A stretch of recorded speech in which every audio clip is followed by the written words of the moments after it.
What's up, immortals? It's your boy GM with Yu-Gi-Oh! The chapter 158 live reaction, and let's do this. But before I continue this live reaction, please, I am doing a manga project called Heart of Wildfire. The link is down below. If you could just share it with your friends on social media, support it if you can. All help is welcome to make this wonderful dream come true.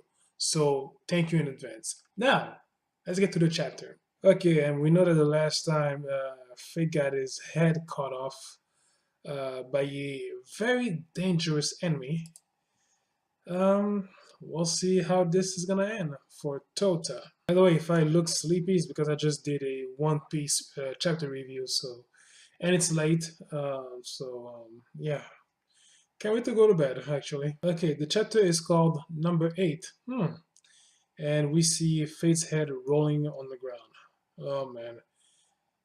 And I'm wondering, like, he has to recover from that because he is gonna be needed in the future. But so far, Tota is freaking out, and this monster is like freakishly emotionless. Now I remember his name.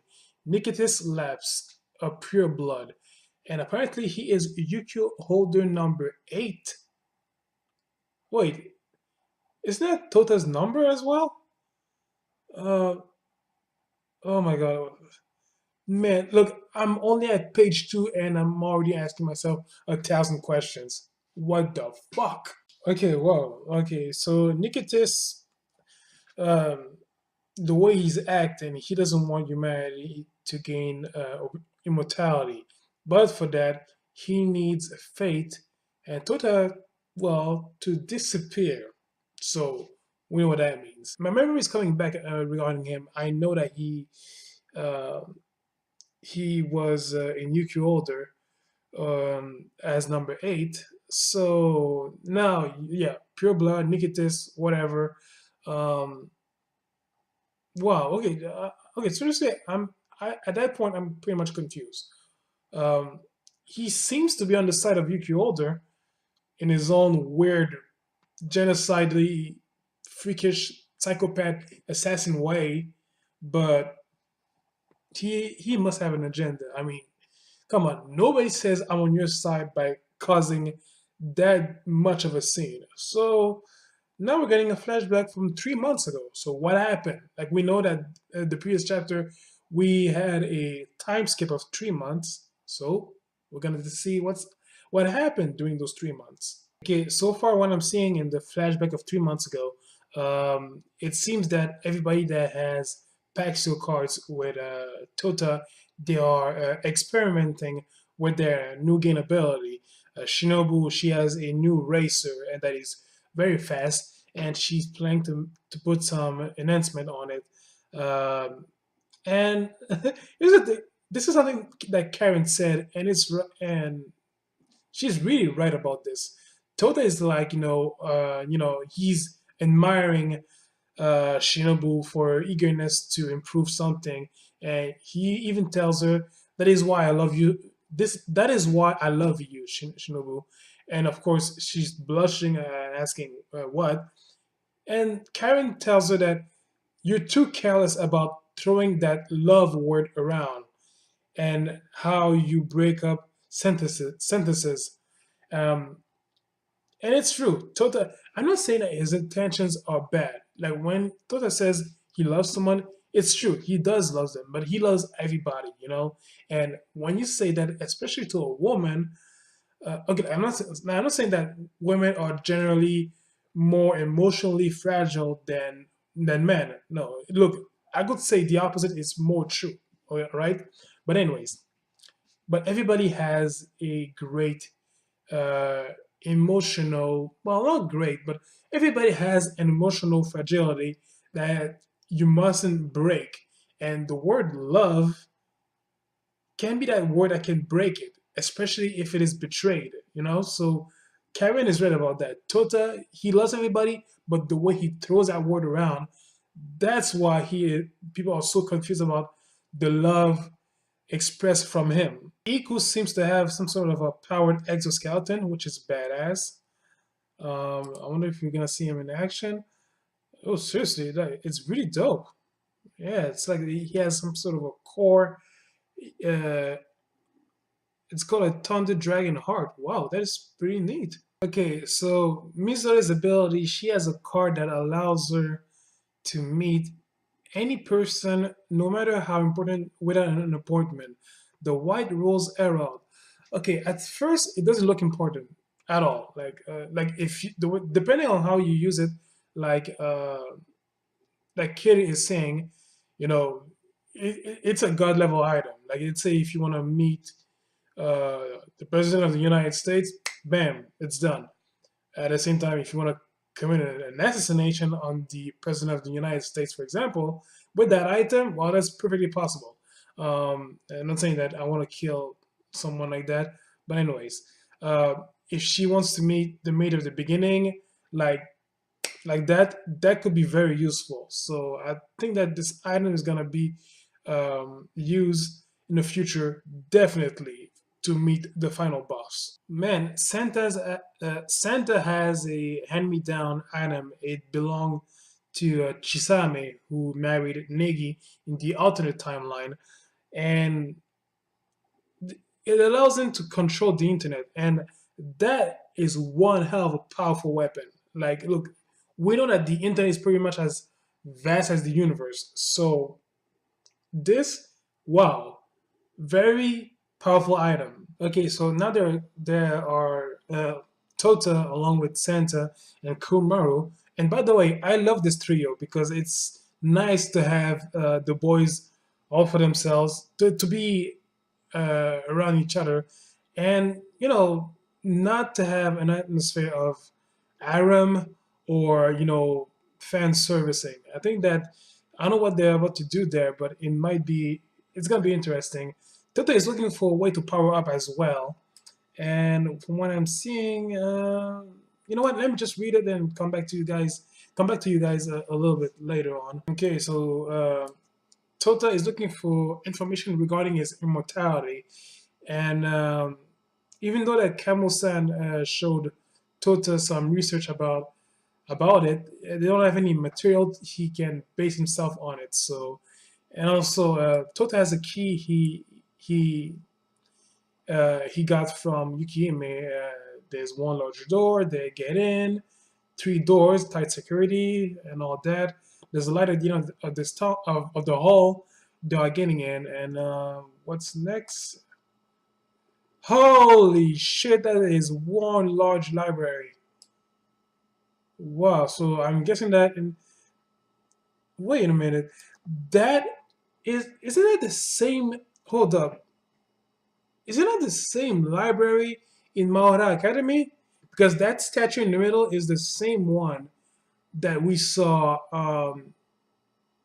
when did we saw that statue of the mage and the knight? I think it was back in the magical world of Mars.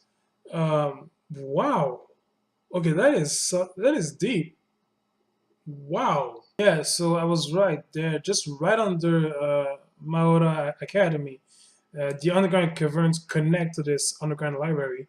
So yeah, everybody's excited about it. Apparently, they cannot be separated because otherwise they might get lost and all that. Wait, hold on. Anyways, let me just read a little bit because this is getting very interesting. Okay, so now the reason why Tota asked for Kumaru and Santa's company is that Kumaru can use his sorcery to navigate, and if they do get lost, Santa can go through the walls and exit to call for help. So they're the best fit for the job.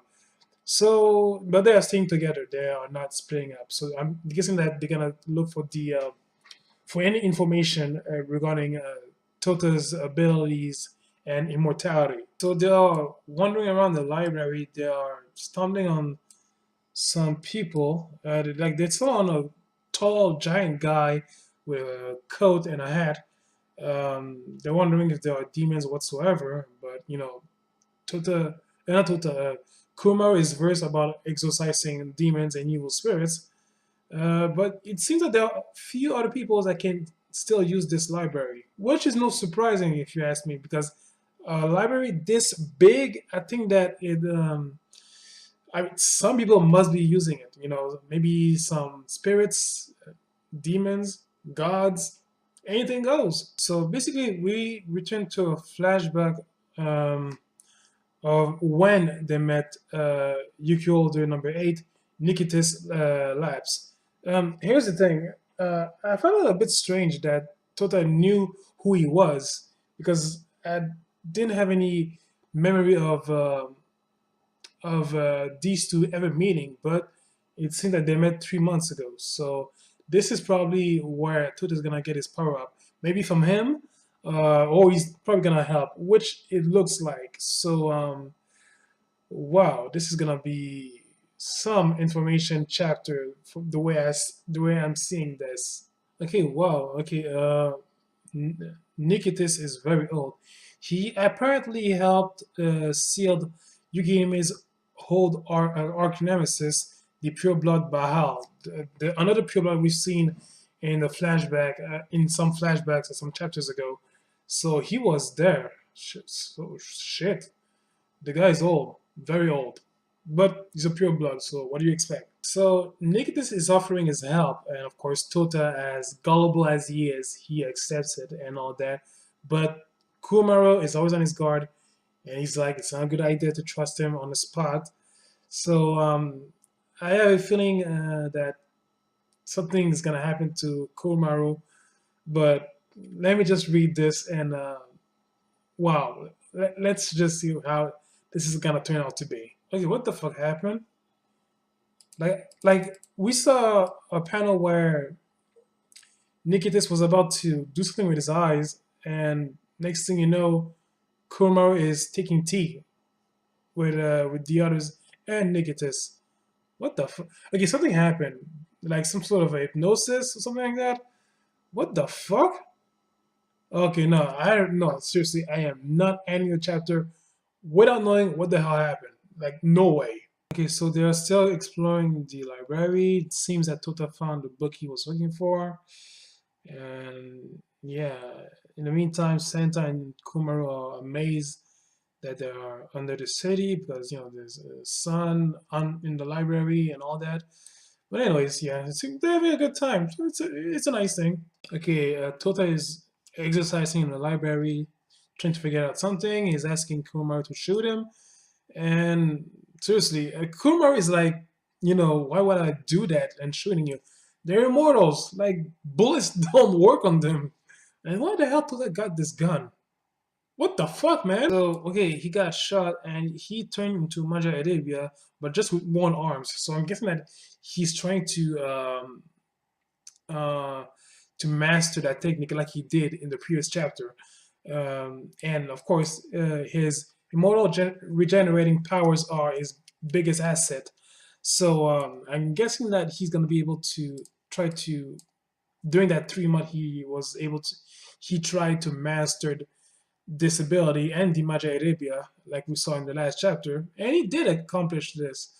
But let's see where it leads after that. Okay, so what I'm trying to decode from what Toda has said, basically he's trying to tap into the infinite power swirling inside of him, and not just in case of when he's about to die and he goes berserk.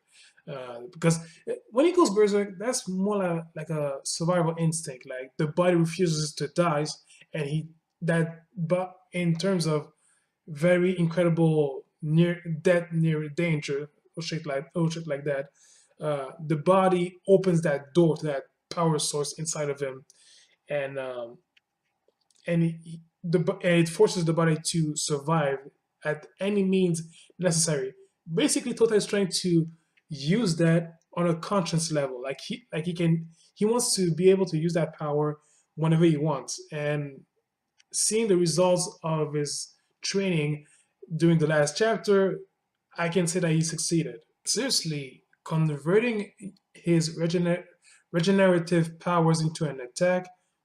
Look, that's pretty genius even for Tota. So I'm guessing that the genius gene runs in the family. And just when I'm reading, we discovered that Nikitis is a pure blood vampire, like we've discovered recently, and because he's like the way he is, he's really condescending humanity, like calling them monkeys or low level human, and he's like, unlike the lower level ghouls and vampires, I gain immortality through my own intelligence and skill. I am the highest class of humankind, what is known as a noble, a pure blood vampire. So I might as well understand that so the highest form of humanity is to become a pure blood vampire. I thought it was more than that, like something more divine, perhaps. But I guess I was wrong. So, but anyways, let me keep reading. We'll see. Say what? Nikitis was born 12,000 years ago. I knew he was old, but shit, and not a wrinkle on his face. Wow. I wonder what lotion he uses. Okay, wow, that is some crazy ass information. So it turned so yeah, Nikitis is 12,000 years old, and he says that while humanity on Earth was just living in caves in southern Africa, they had already magical civilization, very advanced civilization on Venus, and the problem is they never aspired to go to space, and so they destroyed one another in their quest for ageless immortality. The gate to hell was closed, and I quote this from Nikitis. And the survivors were banished to the inverse side of Venus, a dark world of death, cut off from the physical realm. They were sealed for eternity in a barren wasteland where only the strong survives. Wow. It was etched onto the deep level of human consciousness as a land of nightmares, hell itself. This is the place wizards refer to as the demon world. Now, that is a lot of information that is just slapping my face off. Wow. Okay, and that information that I'm about to say is what we've discovered in the previous chapter. Um, and like we had suspected, there is a gate, a door that leads to infinite energy inside Tota's body, and it's a door that is in direct connection with the core of Venus, and that core in turn acts as another door leading to the vast system you call the solar system. So basically, his magic is what is made of uh, the magic of the solar system is the same that is inside of him, because he's connected to Venus. So no one like it's no surprise that he's that powerful. So like the solar system is made of powerful magical source, and Tota has access to that energy. Okay, wow. Apparently Nikitis never told that to either Nikki Springfield or Yukime. Because these two only understood these as concepts, as theories. So seriously, why tell him that? Okay, and I'm about to find out why. Hold on, because I don't like you, Tota Konoe. You are the empty shell of a cheap imitation. Okay, that's and he blow him up to smithereens. Okay, I'm really gonna. Okay, what the hell is wrong with this guy? Oh god, like seriously, in the previous chapters, we see a lot of people being blow up to smithereens. I mean, minus the quest to get the Paxio cards. I mean, before that. But anyways, let's. I'm just gonna keep reading. Whoa. Okay. So basically, okay. Nikitis blew him up to trigger his. I'm gonna say this. His survival instinct, and Tota became some sort of a dark, angelic, demonic creature that Nikitis is calling, and I quote, "What a frightfully clumsy technique." And he goes like, "Very well, Tota Konoe, I will perfect you. Come at me." And he's standing on top of a huge, massive demonic horde. What the fuck, man? Seriously, this seriously, Tota Konoe. sorry, Yuki Oda is really heading towards a towards something very biblical. Uh, but anyways, let's see what's the next page. Oh, what the fuck? Wait, Bahal is still alive. Well, and it seems pretty unsealed if you ask me. So, okay, you got Yuki Oda number 5, Juzo Shishimi, number 3, Set Shishijuro Nanao, and Vampire Pure Blood Bahal. So then now I think that they're judging whether Touta Konoe is going to be a threat or an ally in the future whatsoever. And the chapter is there. It is done. Oh man. Wow. Okay. Wow. Wow. Okay. Okay. So basically, we discovered how Tota God is getting his powers. I mean, the frightful, incredible, stabilized, perfected power that he showed in the previous chapter. Basically, we are going through a flashback on how he got it, which is a letdown if you ask me, because we could have gotten these chapters first instead of doing some sort of a quick time skip of 3 months and then show Tota versus Fate, only to have Fate being killed off by Nikitis. So, uh, hmm, I don't know what to say. This is so fucked up. No, but seriously, Nikitis is a very enigmatic character. Um, he wants to train Tota, and I get that, and which is cool. And seeing how powerful these guys are, I mean, especially pure bloods. I mean, a guy like Nikitis, his help would have been welcome against the mage at the beginning, Ialda. But I'm guessing that he's the kind of guy that if it's not my problem, I'm not gonna bother showing up. But I believe he will show up sooner or later throughout a bigger battle. Um, so basically, this chapter was really focusing on Tota finding the way to master his technique through a flashback, of course. Which again, for me, it was a letdown because we could have gotten the flashback first, then the battle against Fate, and after that, Nikitis slicing off Fate's head. But nevertheless, this chapter was rich in information, and I cannot wait to see more. Like, I feel like the way I see it, the next top 3 months is only going to be focused on Tota's training. And no, you know what? Maybe the next chapter is going to be over. No, I think at least, sorry, 2 months training on how Tota got his powers. And after that, we're going to be returning to the present.